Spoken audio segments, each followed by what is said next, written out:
Studios in Orlando, Florida. Welcome to Guts, the action sports show that's gonna make you sweat. Yeah, do you have it?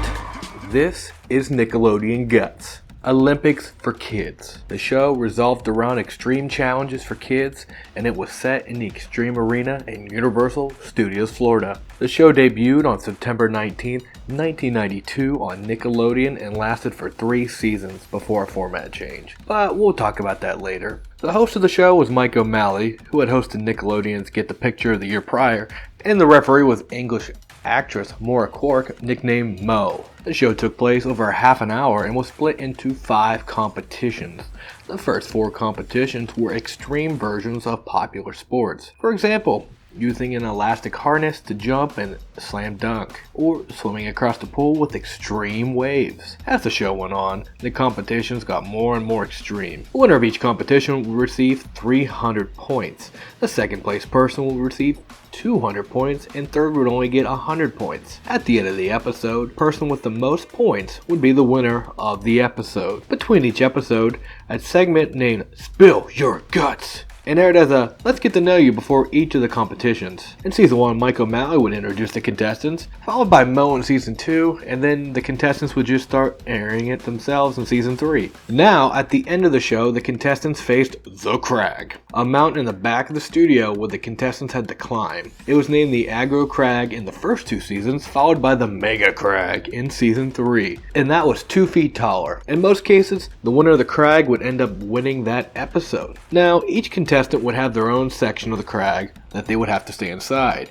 Inside the area was actuators, a series of buttons that would light up on the mountain when they would hit them, all the way up to the peak of the mountain. Once the contestants have hit all their actuators, they would then climb to the peak of the mountain to hit the final actuator in order to lock in their time. However, if a contestant missed an actuator, a spotter at the top of the mountain would instruct the contestant to return down the mountain to find where that missing one was. Now, to make the climb more difficult for the players, there were some distractions.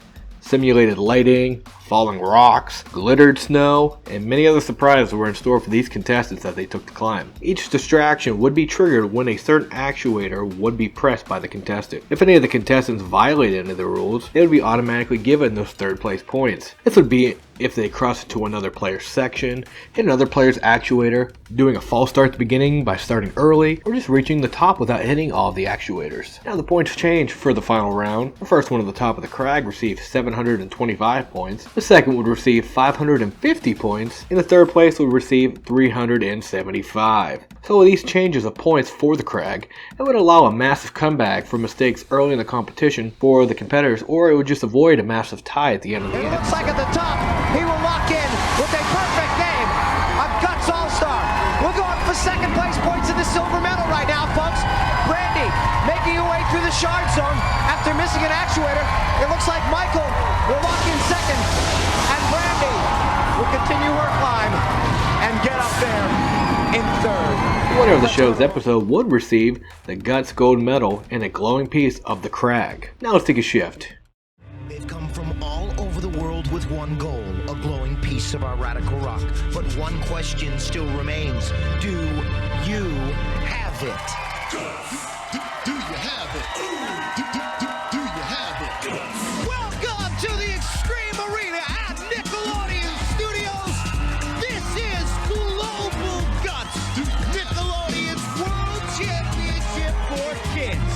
Let's meet today's players from the United The final series of the show rebranded itself into Global Guts. Now, this seriously turned it into the Olympics for kids. Kids from Mexico, the UK, Israel, Germany, Spain, Portugal, and the Commonwealth of Independent States made up of Georgia, Kazakhstan, Russia, and Ukraine were invited to compete alongside American kids for a piece of that radical rock. The show taped in the summer in 1995 and aired later that year as a part of the Nick in the Afternoon block. The Crag was renamed to the Super Aggro Crag, and the challenges were amped up to another level. But at the end of the episode, the winning contestant's country would have their national anthem played with the flag placement hanging in the air just like the Olympics. Determination. You're now hearing the national anthem of the United States of America because the Global Guts go.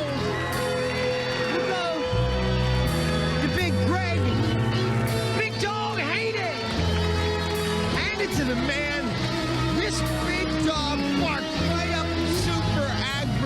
They would then have their flags draped around them as they would go around the studio in celebration. Now, to make it a true international broadcast, Nickelodeon brought in a group of broadcasters from the participating countries around the world to translate the show to kids. In addition, the Spill Your Guts segment had the kids introduce themselves, but those who did not speak English had translator for English audiences, and for audiences around the world, they would do the same thing. The show would end after the final episode of Global Guts. However, reruns did air on Nickelodeon, and then they moved to Nick Gas until 2007 when the channel shut down, except for Dish customers when it shut down in 2009.